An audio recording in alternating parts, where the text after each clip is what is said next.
You basically had a guide who kind of said, hey, I really think you should go to rehab. And you said something along the lines of, I think I can handle it without rehab. If I relapse again, I'll go. And the guy said, last time I heard that excuse, the guy died choking on his own vomit. Are you sure you want to risk it? And you said, yes. Alcohol works until it stops working. Suffering was the ultimate teacher for me. Let's say 20 billionaires I've met. Half of them have gone through bankruptcy and almost been broke. The prize never goes to the fastest guy. It goes to the guy who slows down the least. If you guys are struggling, I want you to sit in this episode because this guest has been through it and I think can teach us a few things. Now, some people think about Rich Roll and they think hair so good, he probably is a Pantene commercial. They think crazy abs. They think top podcaster. They think ultra marathoner, but also crippling alcoholism. Also huge pain, suffering, change of career, and he's 57 plus on a long marathon of life. And so I hope you guys, if you are feeling a little lost, if things are just hard right now, if you're wondering what to do next, if you don't know how to have a difficult conversation with somebody who is struggling with addiction that you love, but you need your boundaries too.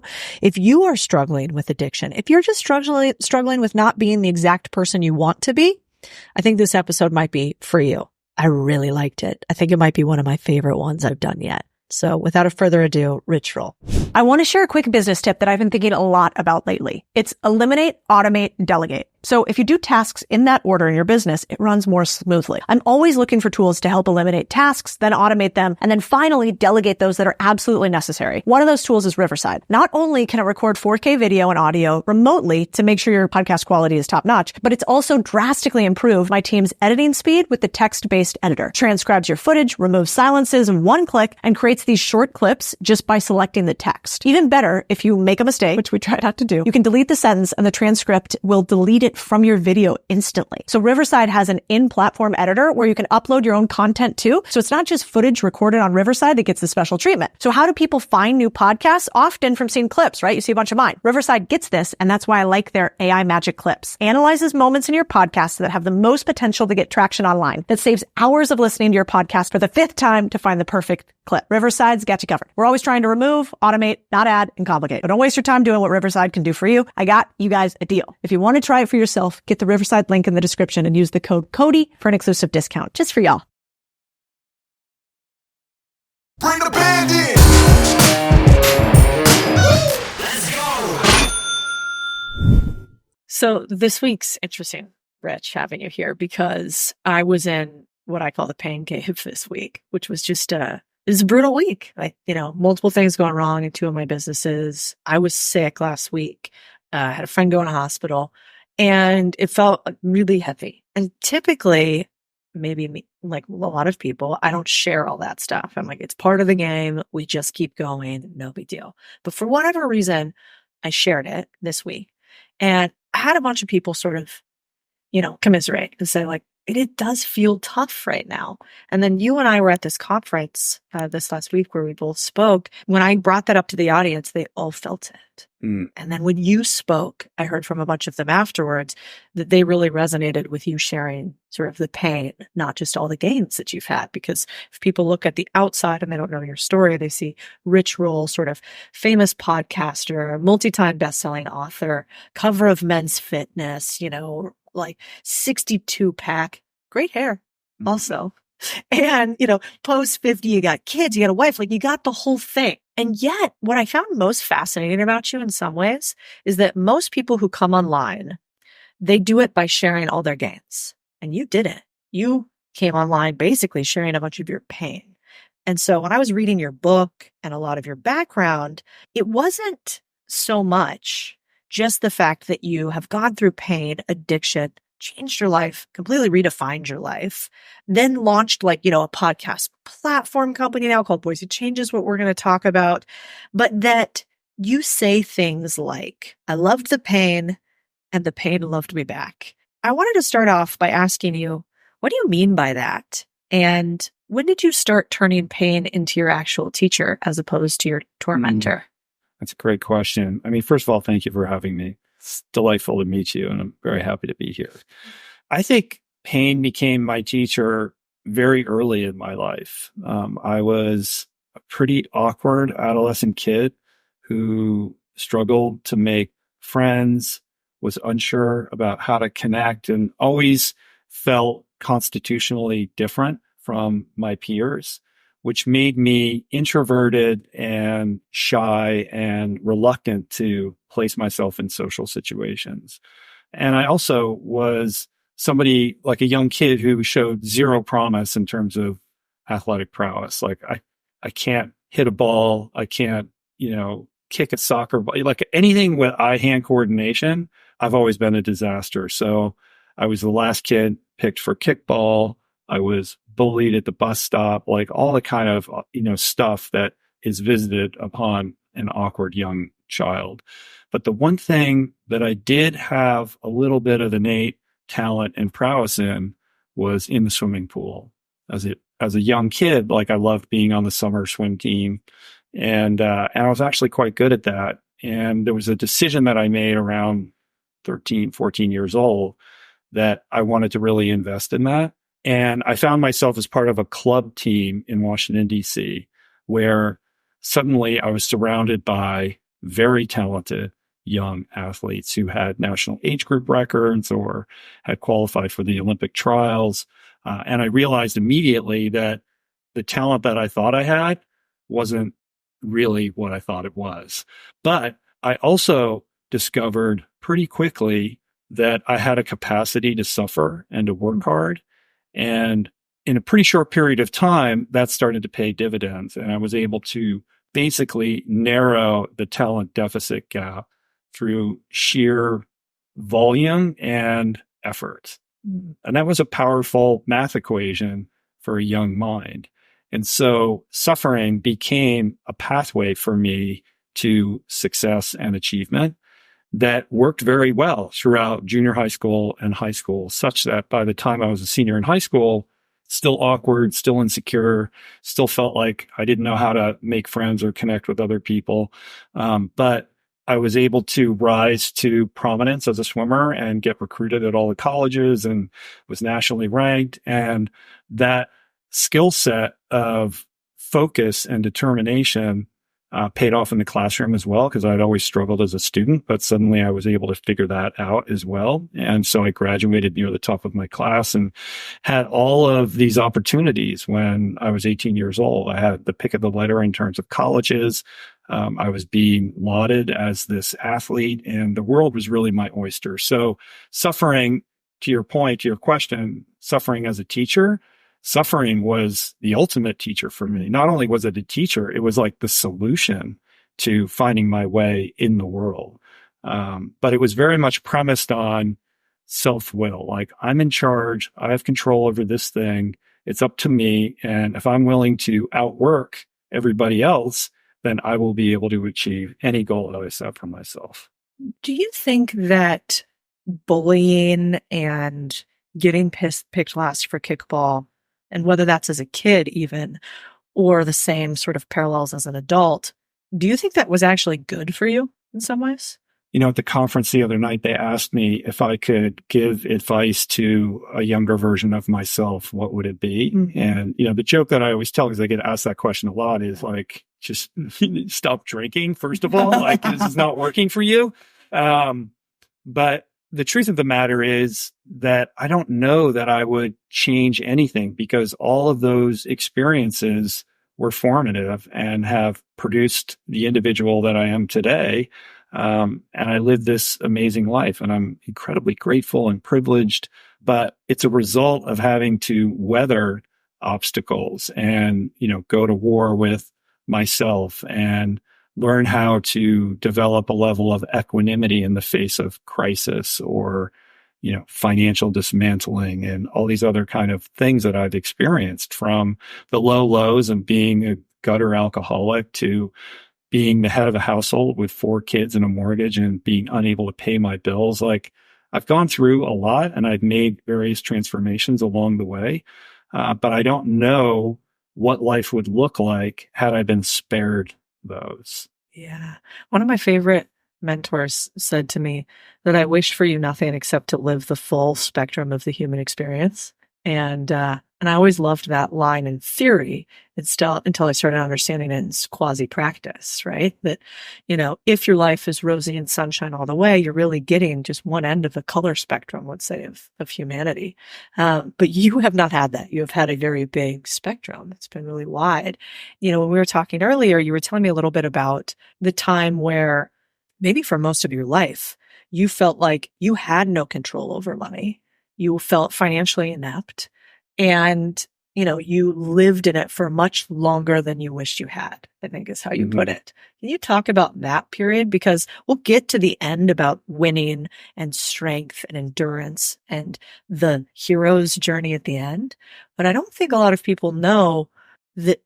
I mean, I've met, I don't know, of the, let's say 20 billionaires I've met, I think probably about half of them have gone through bankruptcy and almost been broke many, many times. And so it'd be interesting to share that side.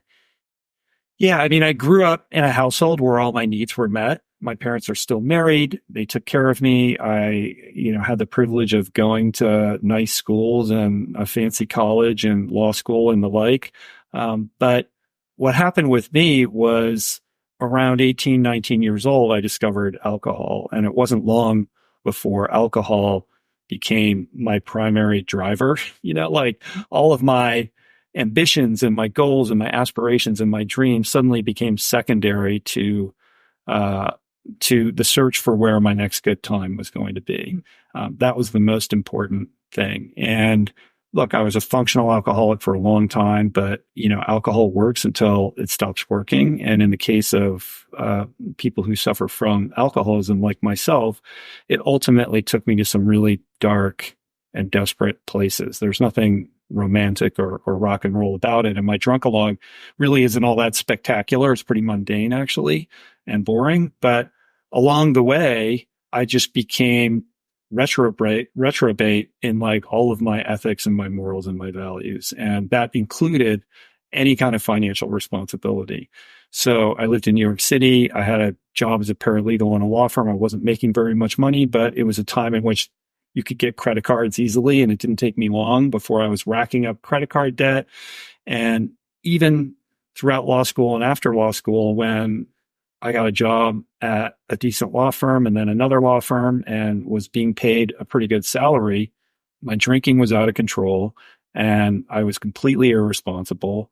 I could never make ends meet. I was always in the red and overdrawn by the time, for a couple of days before I was going to get my next paycheck.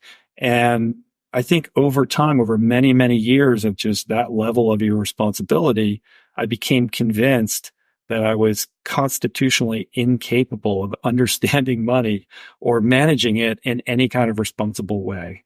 I very much had a poverty mindset and just believed to my core that I would never be able to be viable financially. Like I just didn't think I had the capacity to make money, save money, and be responsible with it. And to reflect back on that now, because now I am financially stable and I have, built businesses that are viable and successful. It's actually a miracle that I've been able to overcome that. And we were sharing before the podcast that I still have residue of that though. Like I can still detect where I feel a sense of unworthiness around money and my relationship to it. Like, am I responsible? I have a business partner now and he has, been fundamental in helping me overcome this and creating stability and infrastructure around what I do, because I'm very much an unlikely entrepreneur and I needed him to be a mentor and to teach me and to hold my hand and to, create something and show me along the way, like how to do this. And I'm incredibly grateful for that. It's been, an amazing relationship with this individual. But yeah, I mean, I suffered from that terribly. And even in sobriety, I got sober at 31. In the aftermath of that, I still couldn't square the equation. Like it just took me a really long time. And then when I decided to leave the law and venture into the unknown and incur risk, because I grew up in a very risk averse household. We went through many years of financial uncertainty and dismantlement. And I've had cars repossessed and, we weren't able to pay our mortgage. Like all of this, like seeps into my consciousness and is evidence of like my lack of maturity or my irresponsibility or my incapacity to not master, but just fundamentally like steward with any level of responsibility the dollar. Well, I mean, what was interesting is I remember I was speaking at an event and the woman in front of me did this really interesting thing. It was a women's conference. And she said, everybody close your eyes. All the women in the audience, all pretty like business women. I don't know about their financial situation, but business women, so like relatively successful in some way, shape, or form. Close your eyes. And I want you to make a physical representation of what money means to you. So like, if you're happy, you're going to make your body move in a way that makes you feel happy. Like, what do you feel when you say the word money? What does that feel for you? And like, make your body move. And I was sitting sort of backstage. I was kind of watching the audience while everybody else had their eyes closed. And what was interesting is she goes, okay, nobody move, but open your eyes. And basically what you saw across like 80 or 90% of the audience is when I think about money now, if somebody was to tell me, give me a physical representation of money, I'd be like, money, I'd be like, yes, give it to me. Great. And in the audience, it was like, they were like this, they were like this. They were like, money or like money. It was like very small type movements. And it made me realize how pervasive this idea is. That like actually for some reason, most of us have this relationship with money, which makes sense because, most Americans die, overweight and alone and broke. It kind of maybe makes sense that we feel that way. But what I think is also really interesting about your story in particular is this thing about credit cards. One is real. Also fascinating how the US system has like 3x the interest rates of credit cards of the European system. So like some things are set up against you already and you have to overcome them just in the way probably you do with food. But the other thing that's interesting about that situation, I think is, when you were going through this, you not only had money issues, but some health issues, obviously some sobriety issues. You've talked about something that I really liked, which was the contagious nature of discipline and how discipline's contagious and it can kind of trickle through multiple aspects of your life. If at this time you kind of had lots of things going wrong, or if somebody's listening and they have lots of things going wrong, how do you figure out what to fix first? Yeah, that's a great question. Discipline is contagious. And I think you have to start first with understanding what you have control over and what you don't. When I began this journey that I've been on, it began with, what am I putting in my mouth? I have control over that. I don't have control over how people respond to me, how people react to me, whether I'm going to get this gig or that gig, or this thing is going to work out.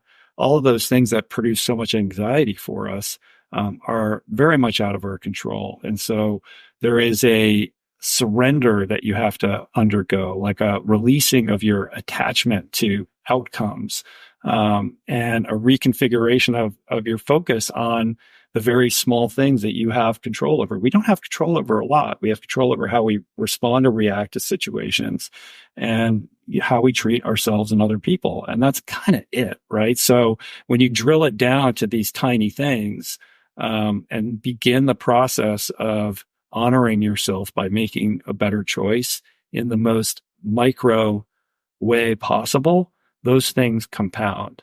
Self-esteem is the product of performing esteemable acts on behalf of yourself and others.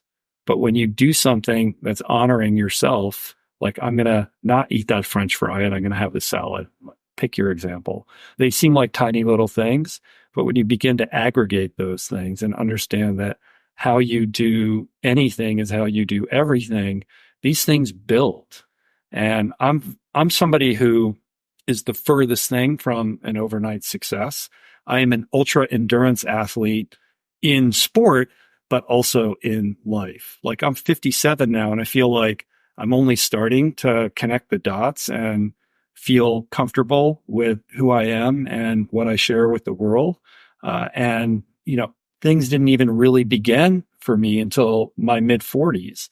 And I think I shared this at the event the other night. I'm pretty sure I am the oldest. I'm 57. I'm the oldest person to have like a big, like, multi-million-dollar shoe contract. So as somebody who their whole life aspired to be a professional athlete, you know, and like a big shoe deal is sort of like an emblem of like being a successful professional athlete. I'm here to tell you that I accomplished that at 57. You know, so these things, my point being, like, everything takes a lot of time, and I'm not in a hurry, and I'm patient, and I understand that it is those tiny little things that you're doing every day in that kind of James Clear Atomic Habits way that move the mountain. And they're the easiest things to brush aside or ignore or dismiss. And yet for me, I'm fully aware and cognizant that those are the important things that you have to do. And I think, to your earlier point, when I reflect, you were making me kind of reflect back on this journey. There's something at the cost of being a little woo-woo and spiritual. We're in Austin. You're good. There is something curiously mystical about the fact that I spent decades trying to fulfill the expectations of society by pursuing the traditional path of wealth and success. I went to a nice private boys' school in Washington, D.C. I got into all the Ivy League colleges and went to Stanford. I went to Cornell Law School, and I got the job at the law firm. So I was very much on this traditional track towards what we deem success to be. And no matter how much I began to scale that ladder upwards, it was not solving that crisis of happiness that I was having. And I wasn't able to make the money work either. So it didn't matter what my salary was. I couldn't save money because I was so deeply unhappy that the only way I could solve that discomfort was to spend the money I had on things that I thought would fill that hole. And it wasn't until I got to such a place of existential angst over this that I was willing to walk away from it and let it go and really do the inside work of trying to understand what it was that I wanted to do and what I wanted to express and what I wanted to stand for and what I wanted to pursue, that the birth of what I do today began. And anybody and everybody would have said and did say to me at that time that I was insane, that this didn't make any sense, that this was, a path to poverty, that I began to put something together that was not only personally meaningful, but became more financially successful than anything I could have done had I stayed on that traditional track. And so I think there is an energy piece to this as well. Like, why are you pursuing the path that you're on? What is your motivation? Is it internally driven? Is it based on your sense of meaning and purpose and value? Or is it the echo of your parents and your community or however you've been raised to believe that this is what you need to do? So are you doing it for external reasons or internal reasons? And I had to go on a very long, fraught road to figure that out for myself. So good. Yeah, it reminds me of something else that was in your book about, the prize never goes to the fastest guy. It goes to the guy who slows down the least. True in endurance sports and possibly even truer in life, which I love that line. It's very true. I mean, if you look at the average age of millionaires in the US, it's actually late 40s. And if you look at the average age of billionaires in the US, it's late 60s. And so we have these people on Instagram that are driving Ferraris at 20, doing drop shipping courses and selling this dream that is just statistically and numerically not true. And I think we need more examples of people who look differently, sharing the real instead of the fake. And, it's interesting about the credentializing that you went through, or the credentialing from Stanford and, your sort of upper end high school is. I was talking to this small business owner the other day here who owns a dry cleaners, like family owned business, in the business for decades, Latino dude. And I was asking him, what is he going to do with the business when he moves on next? And it's kind of interesting because they bought the real estate for the small business. They own it. You can tell they've like sort of cobbled together different parts of the building over the years. He has a picture of his dad who started the business behind him. And I said, he's like, well, I'm going to run it till I die. And then I'm like, how old are you? And he's like, well, I'm 72. I'm like, man, not that far away, right? Like we need a better plan than that. And I'm like, your kid's going to take it over? And he said, no. I worked hard so my kids didn't have to. I thought, interesting. Okay. What do your kids do? And he goes, well, I sent them to school. Right. And, one is an accountant and one is a consultant. Mm-hmm. And I kind of had a chuckle for a moment inside because that's such a thing that I'm Latino, my Latino parents would have done. And yet, when did we decide that we would find more joy pursuing credentials and employment in other people's professions that have some sort of, PhD, JD, whatever at the end of it, instead of maybe having some of our own bizarre skin in the game path, which is what you have. And so one thing we could skip to a little bit that I thought was super interesting is you went like a wild path kind of, which was, you were an entertainment lawyer, right? Entertainment? Yeah, I started as a litigator and then became a transactional entertainment lawyer later. Yeah. In the later phases of my legal career. Slightly maybe more entertaining, although not a ton. And you have this other thing that I loved, which was a quote from Joseph Campbell, I believe, about one can spend one's whole life climbing the ladder only to realize it's been placed against the wrong wall. And I think you kind of realized that you were on the wrong wall. Yeah. But when did you realize that? And how hard was that to change? Really hard. I think my realization of it was always there on a low level, and it just was brewing until it got to a point like where you it was felt it in your gut. boiling over. Yeah, I mean, because I have this facility for suffering and working hard, I can force my way through anything. And so whether it's law school, like I actually enjoyed law school. I enjoyed the academic pursuit of that. That's very different from the practice of law. And I knew pretty quickly once I arrived at the first law firm that hired me that this was not for me, but I can put my nose to the grindstone and like do the work. I'm smart enough to do the work and like, I can like make it work. But I began to notice around me, like some of these people like this. Like I actually really don't like this. Like I have to summon so much will in order to like focus and like get this stuff done. And I know that I'm not made for it. Like it doesn't come easy, but I'll figure it out. And I think in the back of my mind, I thought, well, everybody's having this experience with this. And I didn't realize that it came easier for other people. And there were other people who actually liked it. Like I'm very conflict averse. I don't really enjoy being in the middle of conflict. And here I am, a litigation associate at a law firm. That's all it is. And I'd be like in a deposition or, at a hearing. I'm like, can't you guys just get over this? Like, what's the big deal? Like life is short, man. And then, and realizing the other lawyers like thrive on conflict. They just love it. They can't wait. They come armed with their arguments. And I was really good at writing briefs, but not so great in the oral argument department.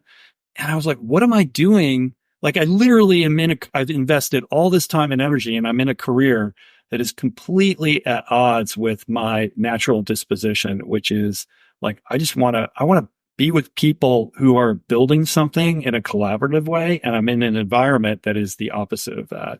And if you resolve a conflict through trial or a settlement agreement, you're rewarded with another conflict to work on, And this started to like grate on my soul. So by the time I got sober at 31, and the experience of spending 100 days in treatment provided enough clarity for me to realize like I'm in the wrong career. Like I know that. But like I said, like so much time and energy and money had gone into, becoming this person.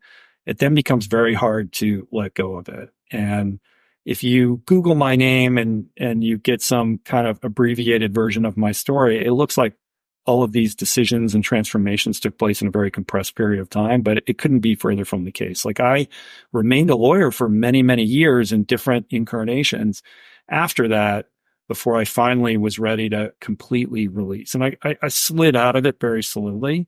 But I would say by the time I was 39, that's where the existential crisis was like a full blown thing that needed to be addressed. And that just happened to coincide with a health scare I've been stuffing my emotions with fast food and trying to medicate myself with unhealthy lifestyle habits. And those two things in tandem created a situation in which I was walking up a flight of, I've told the story many times, it's in my book, but I was walking up a flight of stairs to my bedroom late one night and had to pause. I was this former world ranked Stanford swimmer and still would look in the mirror and think that I was still that guy. And here I couldn't walk up a simple flight of stairs without being winded, tightness in my chest. And it just opened a portal. Like it was just one of those moments, like a line in the sand moment where like, I can't live this way anymore. I need to make changes. And that's where controlling the controllables came in. Like, what can I do? Well, I don't know that I can walk away from my job or just like reinvent myself wholesale overnight. I'm going to start with food, and food led to fitness, and fitness led to becoming this ultra endurance athlete. Like all of these things kind of unfolded organically out of making one choice in a very heightened moment to change my relationship with myself.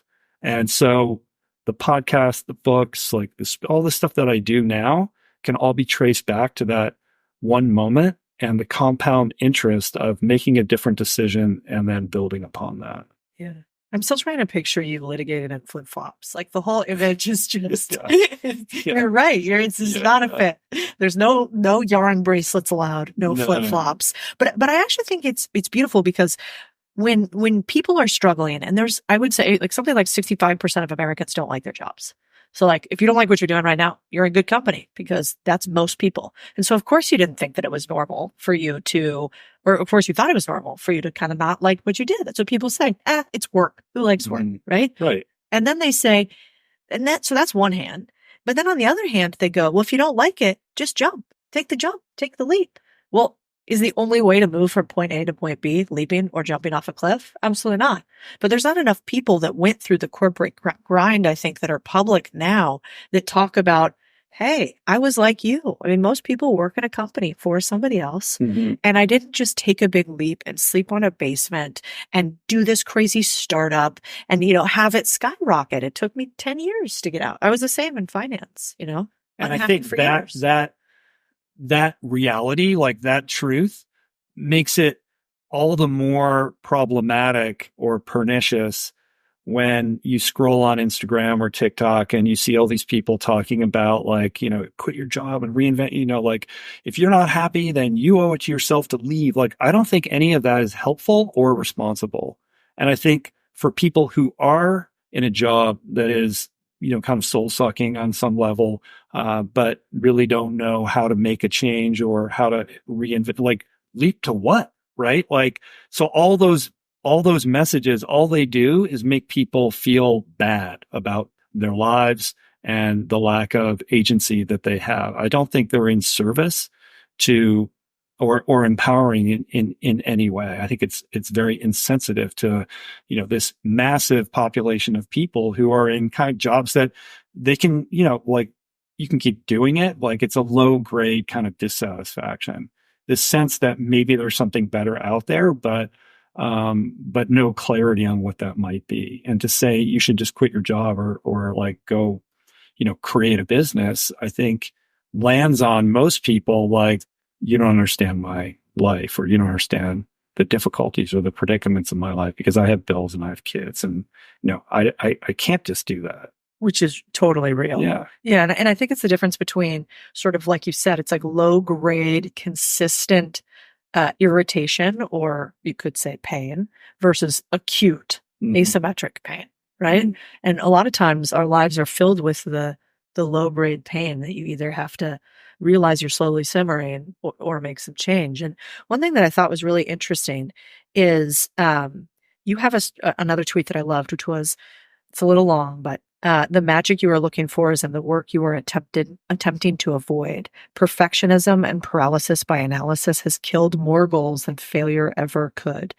So to parenthesize a little bit, do the damn thing, imperfect as you are. Do it, because someday it will eventually become never.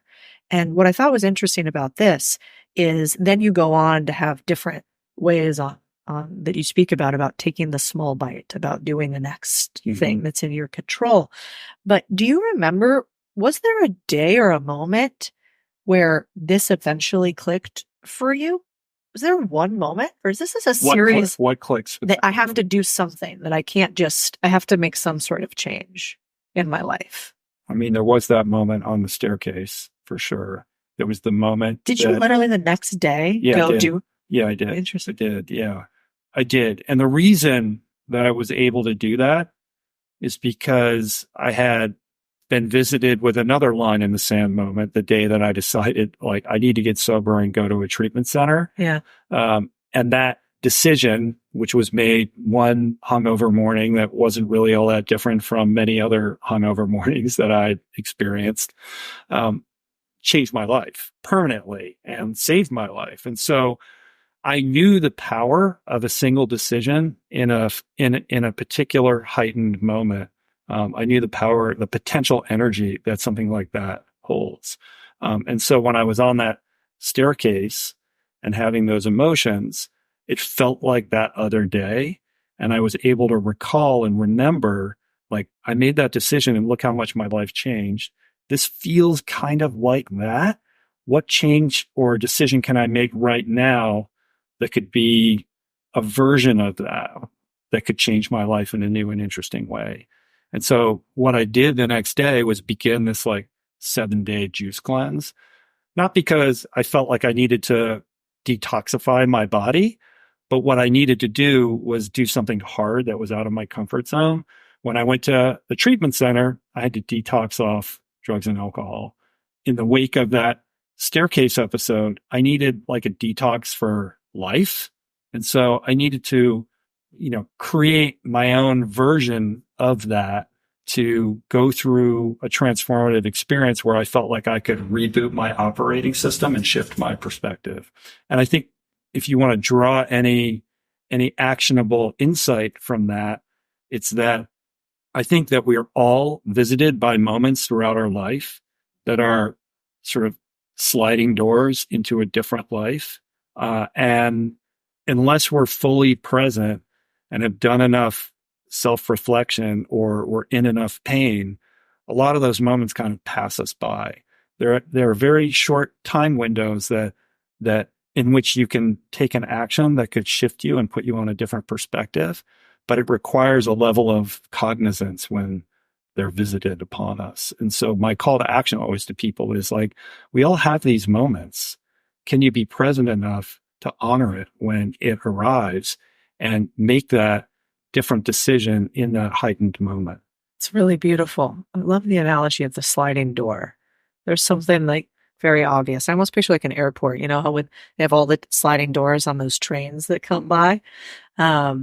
It's true. You're going to have so many of them through life, but so often we don't take them. One thing I wanted to talk to you a little bit about is you talk a lot about addiction. And, our country's wild right now with, 46 million Americans dealing with drug and alcohol addiction. I can't even imagine if you layer workaholism. What's that word? Workaholism. Workaholism. Yeah. There we go. What porn and, social media addiction. So, you have to imagine, like, we all know somebody who's been addicted. And I kind of want to start first from the perspective of, I had a family member who struggled with a drug addiction that I'm very, very close with.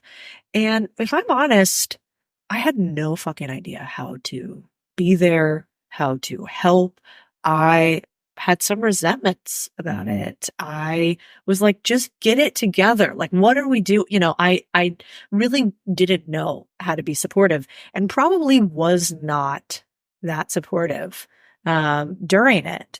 And you had some really incredible things that you mentioned about what it's like to stand with people who are struggling with a severe addiction. Maybe one thing I want to start with is you said addiction solved a problem for people. So remember that. What do you mean by that? When we think about addiction, we think about the substance or the behavior, whether it's gambling, fentanyl, alcohol, cocaine, heroin, choose your poison. We contemplate addiction in the context of the substance being the enemy. And I think it's important to understand that the substance or the behavior is actually the solution to the problem. The problem resides within the individual. It is a sense of dis-ease with oneself, a sense that your emotions and your sort of disposition is so uncomfortable that you are literally willing to go to the ends of the earth to feel differently. And the path to feeling differently can be found in one of these substances. It can be found in shopping, in relationships, in gambling, in porn, in sex, you name it. Like anything to take you out of your state and allow you to numb that emotional dis-ease with something external is the very nature of addiction. And I think when you are struggling to feel compassionate towards someone who suffers, it's important to disassociate the behavior from the individual, because this compulsion and this obsession is so powerful, it overrides every instinct within that person around self-preservation or ethical behavior, right? And they're acting in opposite to who they are, because that craving, that demand, that discomfort is so powerful that it's driving that unhealthy behavior pattern. And it's very difficult to help somebody who is in that state. You can drag them off to rehab, you can do interventions, you can talk to them, you can do all that stuff. And it's heartbreaking, because unless it's self-generated, unless there is an innate willingness within that person to address the problem and get sober or overcome the addiction or get into some form of recovery, when you compel it and impose it on them, it generally doesn't stick. So it becomes incredibly heartbreaking for so many people when you have a loved one who is suffering, because there's a powerlessness to it. Like, you can only help so much. And your role is to help them to understand that you love them and that you are available if and when they're ready to be helped, but that you cannot stand by and co-sign the behavior. And so you have to let go. And that's very scary, because you have to reflect on what happens if, something really bad happens to that person and I didn't step in and try to prevent that. There's no easy answer to that, and it's different. It's very much a case-by-case basis with that individual. But, standing by when someone you care about is in the throes of it is a very challenging situation. And that's the situation my parents found themselves in, dealing with me back during that time. I think that's really helpful for somebody listening who's going through it. I think I needed somebody to tell me that, to tell me, hey, you're not actually not helping him by not engaging and allowing that behavior, but saying, I'm here for you. I love you. When you are ready, I didn't have that vernacular. When you're ready, I will pay for the rehab. I will do, I will stand by you. I will do whatever it is that you need at that point when you're ready. Right. But I'm not available for your bullshit and right. your lying and your manipulation.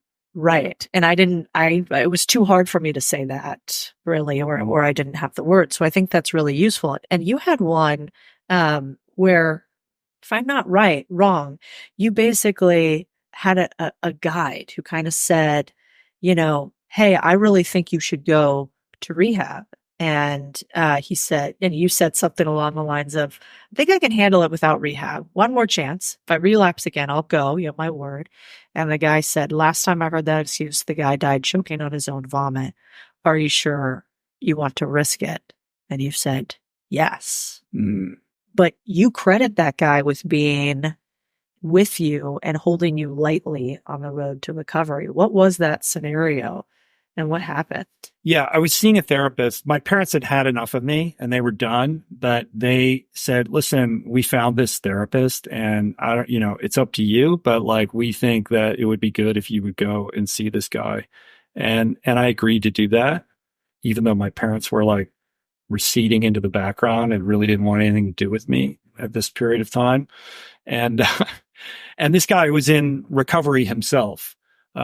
So he could speak my language and he was very good at being compassionate while also, deploying X-ray vision and being able to see through any kind of like nonsense or bullshit that I would throw at him.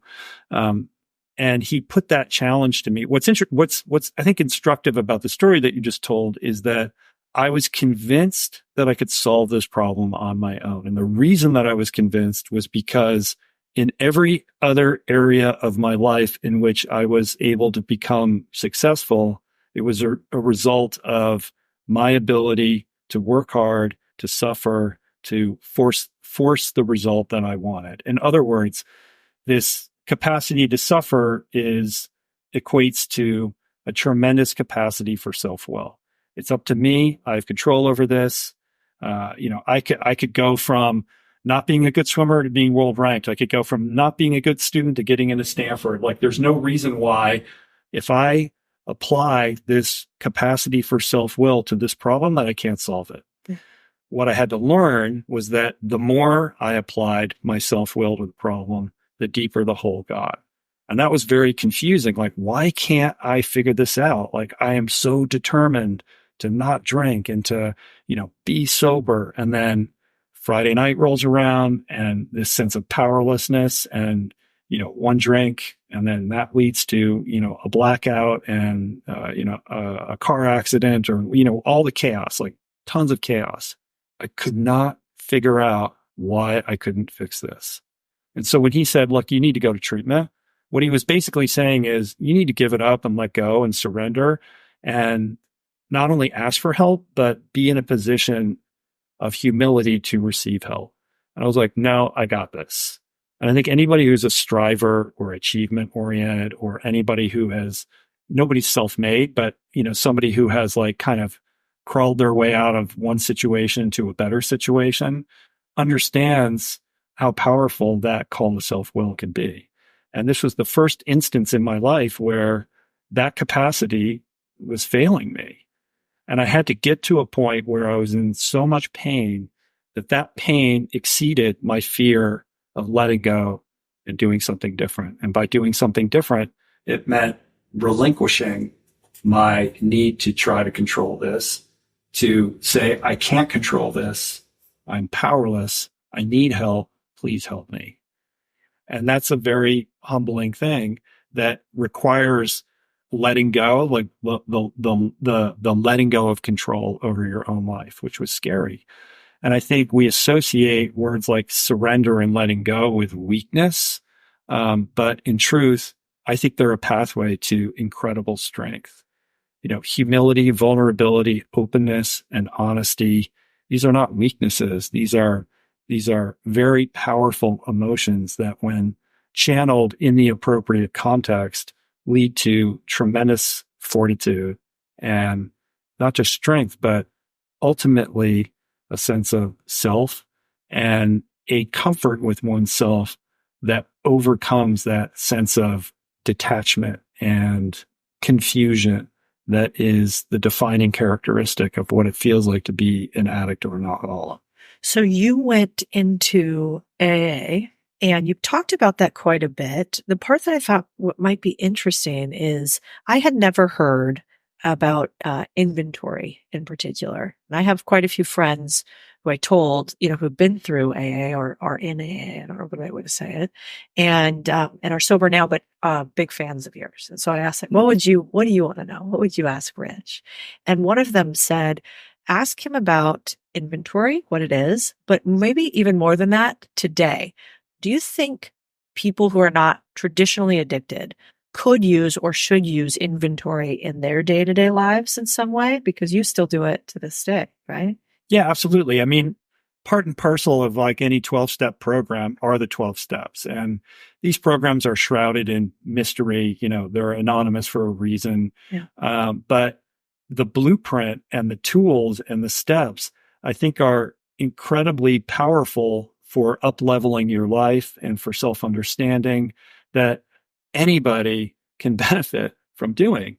And one of the fundamental tools, which is step 4, is doing a fearless moral inventory. And the process of doing that is basically going through your life and writing down every single person, institution, that you have a resentment towards. Like who are all, go through your entire life. Who are the people you resent? And then go do a fear inventory. What are all the things you're afraid of? And then do a sexual inventory. Go through all of your relationships and sexual encounters and try to identify where you were selfish, self-seeking, and not compassionate, right? And if you're morally rigorous and completely honest in doing this, what you will discover is that patterns emerge. And those patterns reveal in an objective sense where your character defects lie. And so you will see like, oh my goodness, when I all these people that I resent, like my side of the street is that I did this. Like, how did you contribute to that resentment? And what can you, when I look at the relationships that I've had and you realize like, oh yeah, I don't know that I navigated those relationships with the utmost of, ethics, right? I was selfish here, whatever, like, you'll see patterns emerge, and then those give you some clarity on the things that you need to work on. And so I think it's a really powerful and revealing kind of bird's eye view of the things that we're blind to, because we don't have perspective on our own lives, and we need outside influence in order to kind of hold us to account. And this tool is a way of doing that for yourself. And then, of course, you do it like within the context of 12 steps, you're doing this with another human being. So there's an accountability piece. But when you work through them and then you identify all these people that you have to go and make amends to, which is not an apology. Like you have to make it right. You have to find a way to make it right with these people. Sometimes that means you just have to move forward in your life and not do that again, because you don't want to perpetrate further harm by going to these people who don't want anything to do with you. And in other cases, like they're simple ones, like you need to repay a debt or whatnot, but you're cleaning house, right? We're robbing ourselves of the peace and happiness that's available in the present moment by looping and ruminating on past encounters and how they're going to impact us in a future that hasn't yet occurred. It's so true. Well, I think a lot of times when business people listen to stuff like this and they're in their sort of pain situation, the immediate thought is, well, I want to go and take the next action that I think I need to fix it, which is what you did. Like, well, I'm just not going to drink this Friday, or I'm just going to make one more phone call. But it's a beautiful idea that what if the thing that actually compounds is what I control, the things I could put in my body, the ways that I move my body, the ability I have to make amends and make things lighter for me. Maybe that's an easier place for people to stop so that their movement can be more big hands open, what's next, as opposed to sort of shrinking, protecting, etc. So I had never thought about it that way. I want to talk just slightly now about, let's call it the next sprint of your life. Mm-hmm. So, I do think that part of life and success that's real is really that the successful people have just had the ability to do two things, which is endure for a long time and iterate until they're, maybe in your words, against the right wall. Mm-hmm. And I read this thing about, it's 7 days on 5 separate islands. You and Jason Lester had done 12 miles of swimming, 560 miles of cycling, 131 miles of running, 703 miles in total. At first, when I heard 560 miles of cycling, I read it as crying for some reason, which probably tells you how I feel about that. But I was wondering, what does the voice inside of your head sound like when you are in that sort of chosen pain cave? Is it very different? And how do you keep going for that long? Different from what? Different from just walking around? Voice in my head. Yeah. There's an honesty to it. I mean, that particular challenge we did an Ironman, we did 5 Ironmans on 5 Hawaiian islands in like 6 days. So an Ironman a day, and, then flying to the next island to it. And that was a very hard challenge, but I've spent many hours training for races like that, a lot of solitary time. And I think the kind of pain cave or low grade suffering that comes with endurance sports, and particularly ultra endurance sports, is that there is no escape from the self.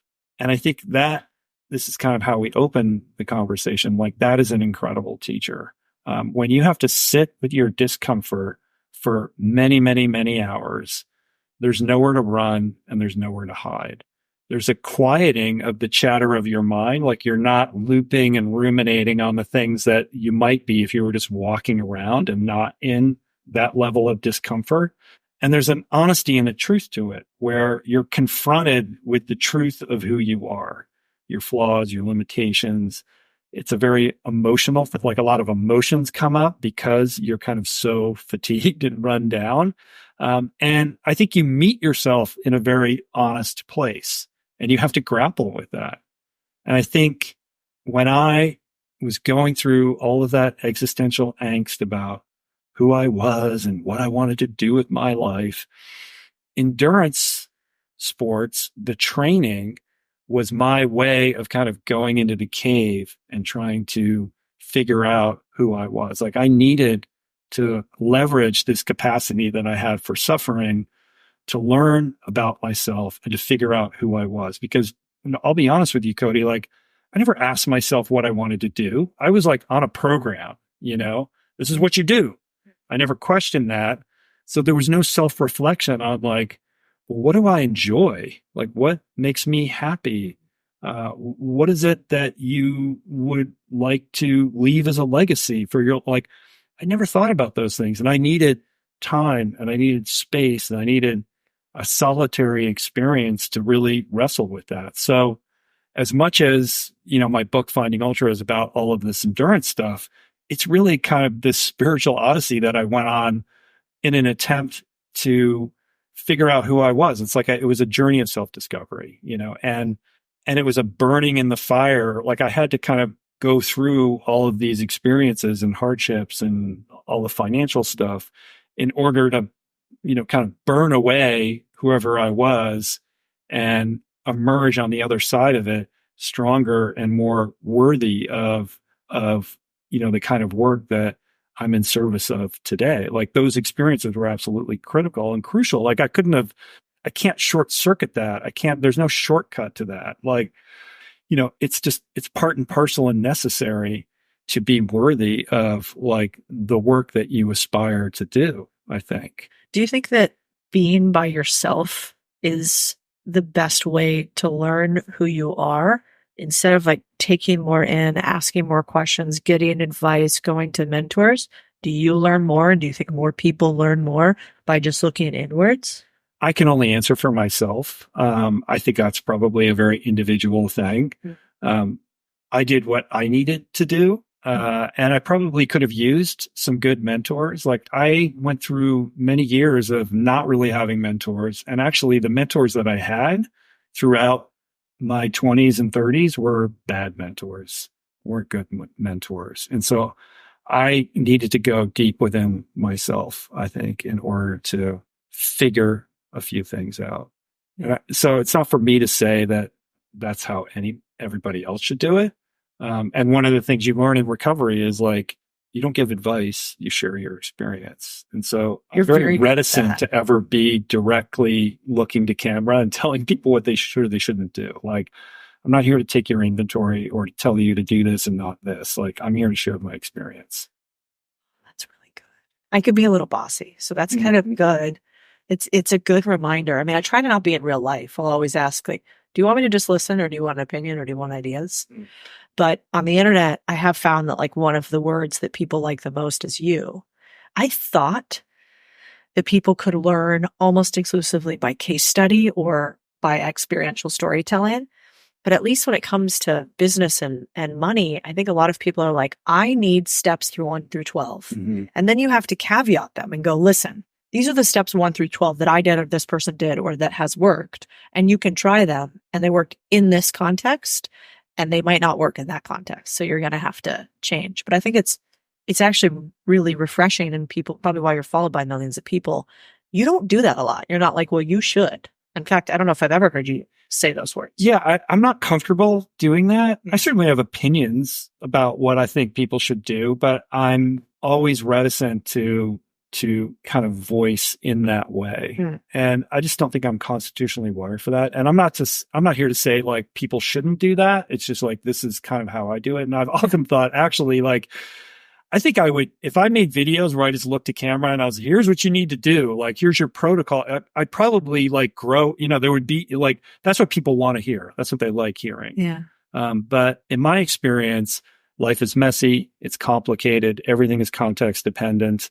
And when you're talking to a broad audience and you're saying, do this, don't do this, is that helpful? Yeah. And are people actually taking that and putting it into action? I don't know. Maybe they are, maybe they aren't. Yeah. I just know for myself, like that doesn't feel right or comfortable for me with like kind of my wiring and disposition. Yeah.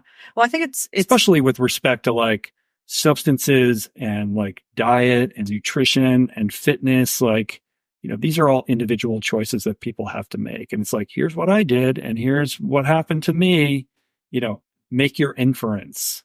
But I'm not here to say, don't do that, do this, do it my way. Yeah. I couldn't really picture like Rich Roll, like vegan or die shirts, like I can't really. Yeah, no. I don't think that's on brand for you.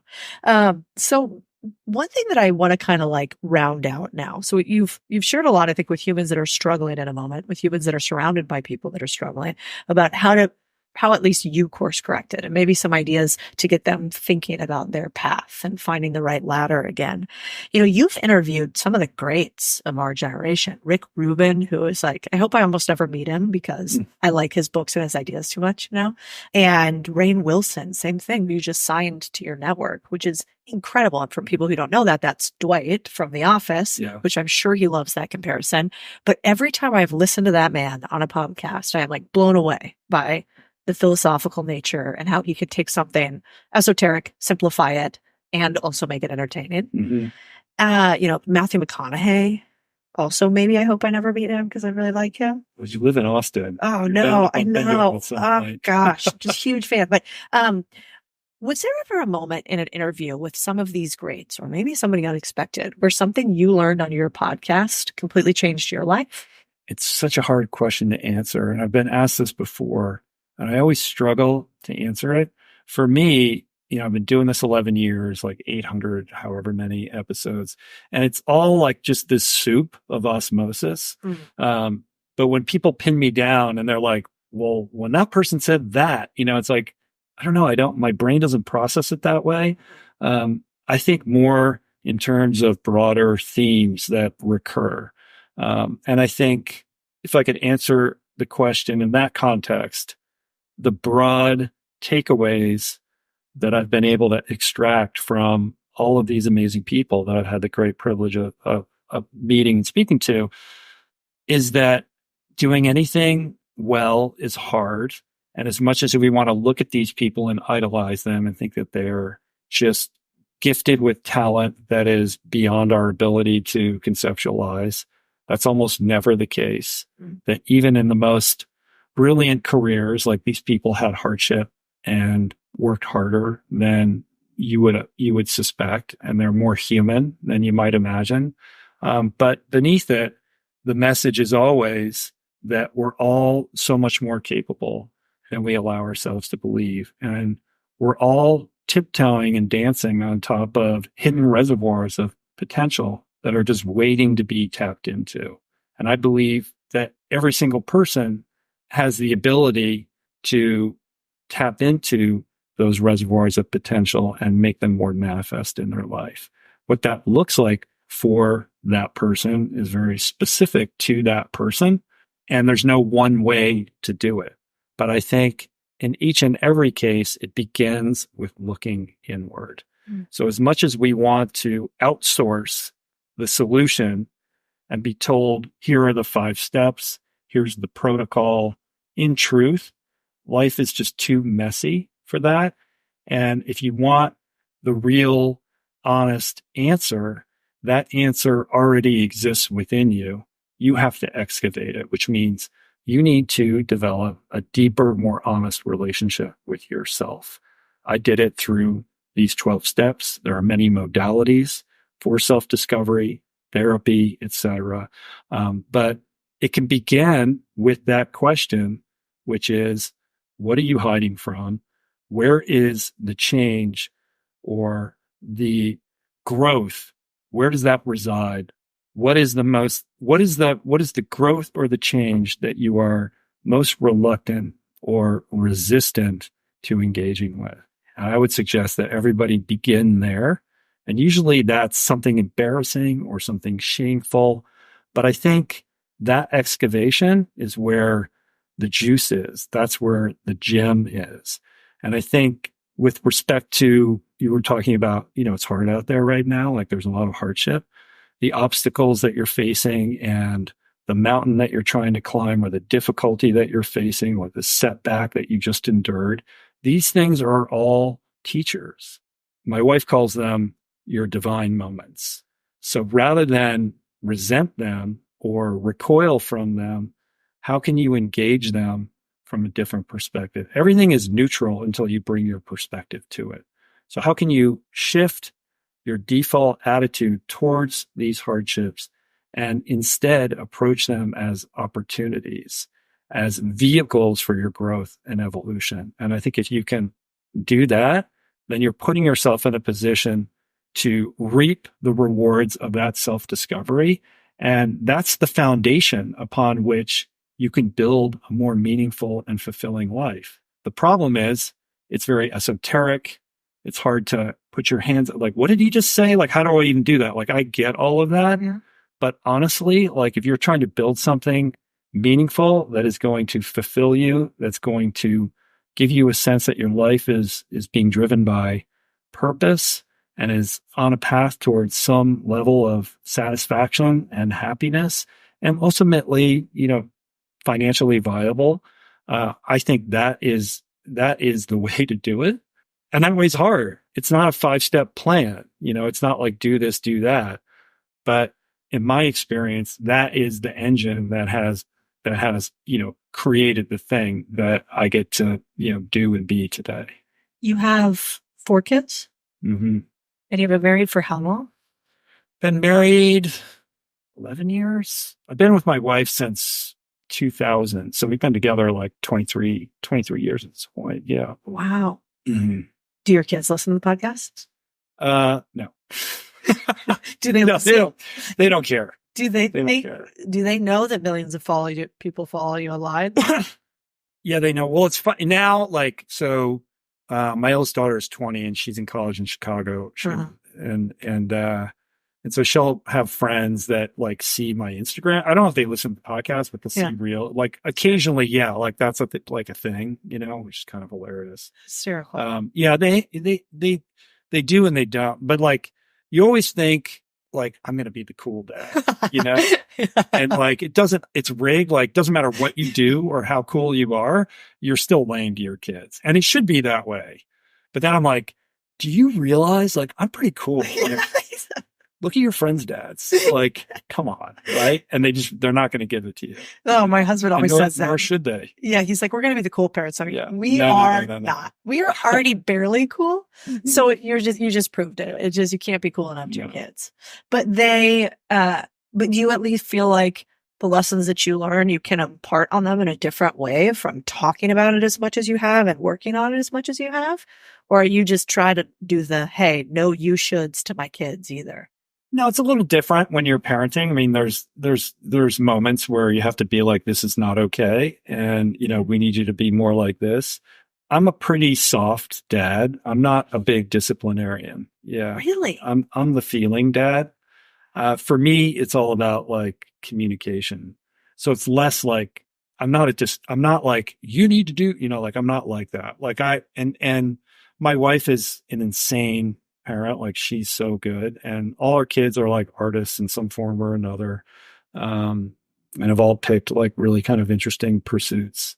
None of them are real. Yoga and stuff like that, but like not like nobody's interested in like the athletic stuff.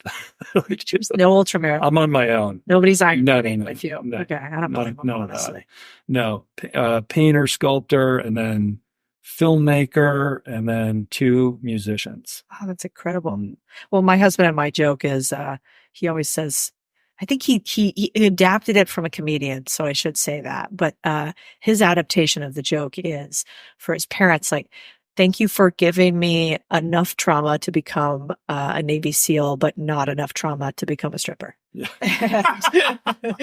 And so No, it's probably it's good. the same. It's like good. enough Yeah, trauma. it's good. We've all had our pains and our traumas, Yeah. and how can we be grateful for them instead of grinding our teeth and being resentful, and these experiences make us who we are. And so can you leverage your pain to set up a trajectory for growth and evolution, or are you just going to be a victim of it? And that's a narrative. Like, we're all a product of the stories we tell ourselves about who we are, what we're capable of, and what we're not capable of. But they're just stories.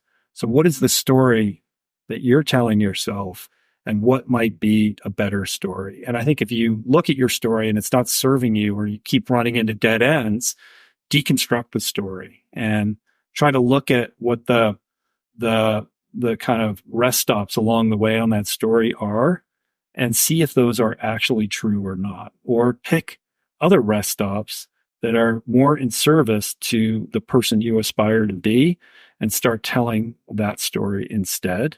Because we are creature, like you talked about, like, oh, when you make a video or a podcast, and it's like, there's ways of teaching, like you can say, here's the list, or you can do it through storytelling. And I think human beings learn best through story. I think you can tell somebody, here are the steps, but if those steps are elucidated in the context of a powerful story, that's going to take up residence in the human mind and be a much more powerful thing. My point being that story is fundamentally perhaps one of the most powerful things about being human. And when you think about the story you tell yourself about who you are, maybe reflect a little bit on how that's producing outcomes for better or worse in your life. Beautiful. Is that why you started Voicing Changes? Yeah. So we started building this media company about a year ago, and we made an announcement recently. And that's really a function of understanding that as powerful as my podcast has become and as many lives as it has impacted, I'm just one voice.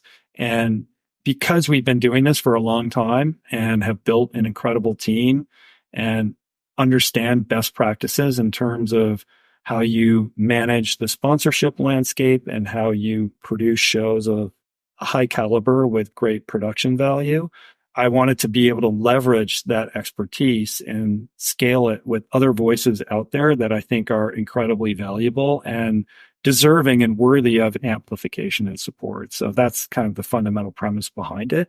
And it's exciting to be involved in supporting other voices, because for so long, everything I do is like my voice, which is fine. But also it's like, I want to now like take this thing and make it in service of other people. Because also at some point, like I'm going to be like, I mean, the minute I stop talking and doing like everything grinds to a halt, right? Mm-hmm. So at some point I'm going to be like, maybe I need to step back or, do something else.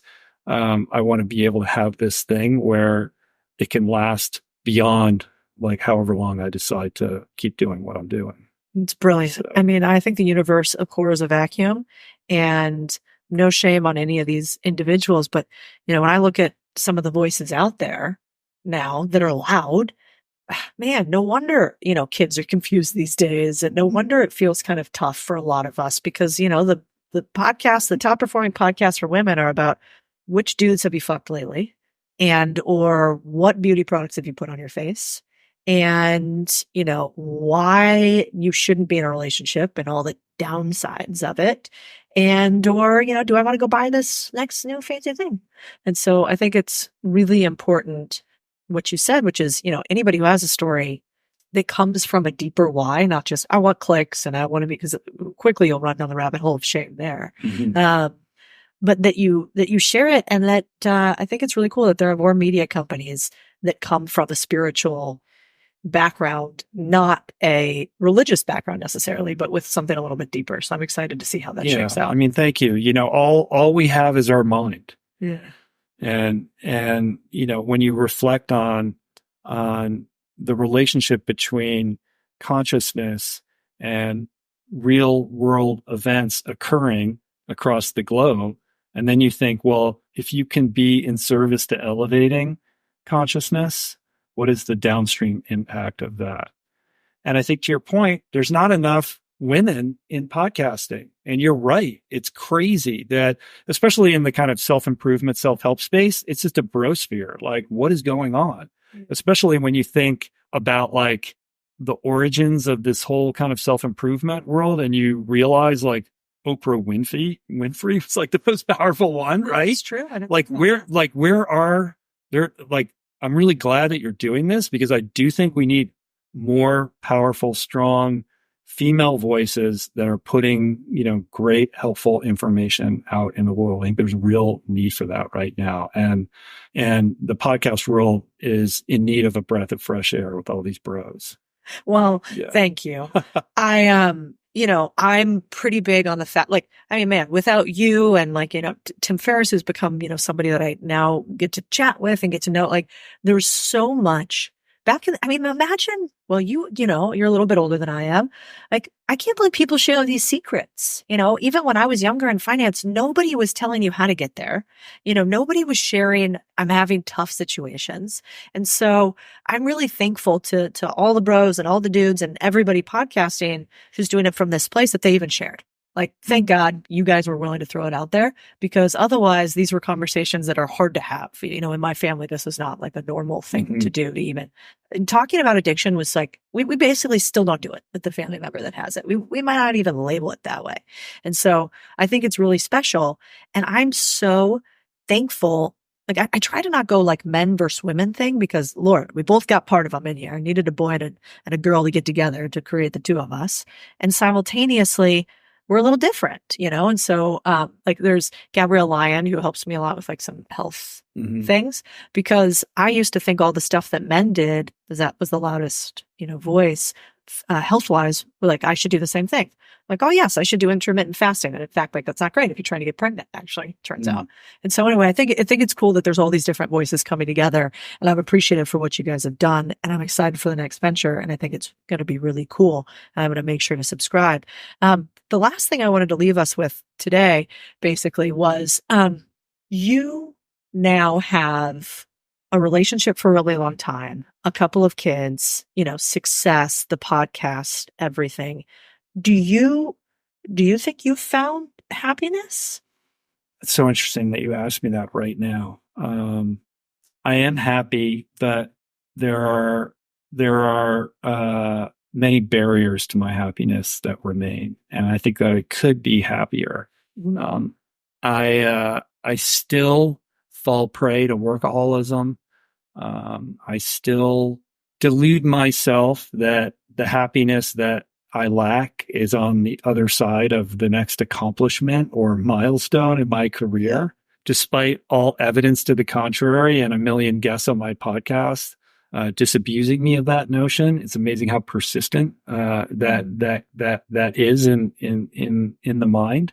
With this phase of my career, I am really intent upon doing the things that I know will drive greater happiness in my life. And those things are my relationship with my wife, my relationship with my kids, and rekindling or reinvesting in my friendships that get shoved to the side because we're so busy and on deadline and too many things are happening. Yeah. And I can tell you, the older you get, the phone gets heavier when the prospect of calling up that buddy that you haven't talked to in 15 or 20 years. And then investing in more experiences, basically what I'm saying is trying to cultivate greater connection with other human beings, because I like to be left alone. I'm an introvert. I want to just create in a dark room and not have anybody bother me. And I'm perfectly content until I'm not, right? And recognizing that I need those people and that I'm happier when I'm in community is inconvenient, because don't you know all these things that I have to do and how important I am? So the call to action for me is to really put that into motion. And I just got back from India, Dharamshala. Wow. I was invited by Arthur Brooks. So for those that don't know, Arthur Brooks used to run AEI, but is now a professor at Harvard Business School and the Harvard Kennedy School of Government, where he teaches leadership and happiness and runs a lab called the Happiness Lab.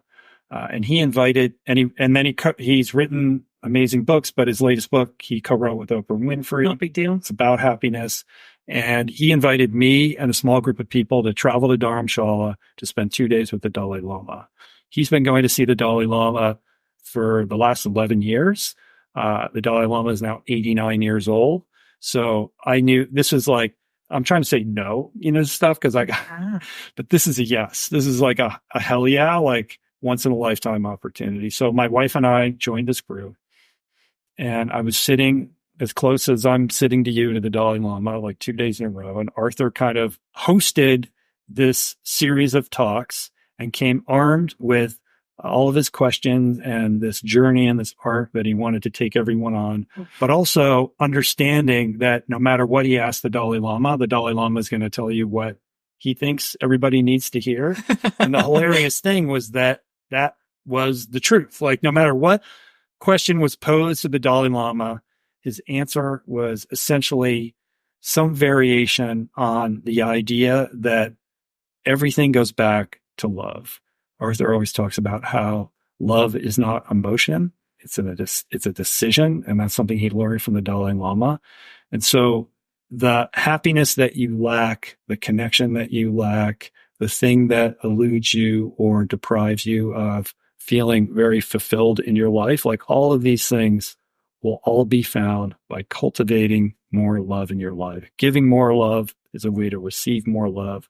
So if you are in lack, love is always the answer. And it sounds so cheesy and reductive, but it's incredibly profound. And what he said, which has stayed with me, and I have this little red bracelet on my wrist to prove it and to remind me, if you're struggling to connect with what that means for you or how to feel that sense of love, reflect on a mother's love for a child. And if that's too difficult, look at animals and look at, a mammal mother and how that mother interacts with its baby and try to embody that sensibility and share that, which I thought was a really beautiful way into thinking about and practicing love. So that's like the call to action for me, like I have a lot of work I think I still need to do around that because I'm on the grind and I have goals and ambitions and the like. So it was a really powerful reminder and also a way into this book that I'm in the middle of writing right now that's around change and a means of one of the things I'm struggling with is in order to be a worthy steward of this message that I want to impart, I too have to sit in the seat of the reader or the audience and reflect on the change that I'm still too resistant to make. And do I have the courage to face that? Because it's easy to sit on my laurels and go on podcasts and talk about all these changes I've made and transformation and how I'm this expert on how to go from A to Z when I still have a lot of work to do myself. And so committing to confronting what I'm most reluctant to change about myself, I think begins with what the Dalai Lama had to share, which is my relationship to love, to other people, and to, cultivating the relationships that are necessary in order to live a full and happy life. Yeah, I remember once I saw Arthur speak at AEI to a group of, even the world leaders, but they're tough and a little crotchety and they want to talk about nuclear arms, really intense things. And Arthur comes on the stage and gives a talk on love to the most grizzled Republican you could meet, right? And so you can imagine just the suits in the audience. And then he's kind of talking about love. And then he plays this orchestral music that's just glorious. And I look over, I might get kicked out of the group for this. We'll see if I'll put it on the podcast. But I see 10 crews with a little speaker. And I just thought this man is really special. And Arthur is a gift. He's such a beautiful human being and somebody I look up to tremendously and has been a mentor to me. Yeah, I can't say enough good things about him. And one other thing is he said something, and I'm not going to remember it perfectly, so I'm not going to say it, but he talked about childlike wonder. Like, don't you sometimes, if you think about it, like, think about that for a second. You just met with the Dalai Lama, like the holiest of the holies, plus Arthur Brooks, plus who else was on that trip, I'm sure. And then the other people, like, do you ever just sit and think, what the fuck's going on? Like, this is wild. 100%. I'm like, what happened to my life? Right? Like, I reflect back on all these moments of confusion where I couldn't see my way forward and didn't think I was going to get to the next day. And like, here I am, and this is happening. Like, this is not the product of some whiteboard, strategy session. Like, this is mystical and magical and beyond anything I could have ever imagined for myself in a way that I can't possibly make sense of. Which brings me back to like the mystical spirituality of all of it and how it begins with that deep inside work of trying to connect with your heart and what is unique about you. We're all unique individuals that came here for, in my opinion, one sole purpose, which is to learn to know who we are and to share our gifts with the world and to grow and evolve along the way. Beautiful. Let's wrap it there. You're the man. Thank you, Rachel. Thank you. I just want to say thank you guys for being here. If you haven't left a review yet for the Big Deal podcast, I want you to know you are a big deal to me. And so is every single review from you guys. This is a huge commitment from us this year. I want to try to put it all out on the field with this podcast, because if you guys get to have any sort of the feeling like I had sitting here listening to this guy being on this couch right here next to us, I think we might be able to do something special together, guys. All right. See you next week. You're a big deal. I say that I have it, you know that I got it. No need to look all in the bag. Stunting like this 'cause I work so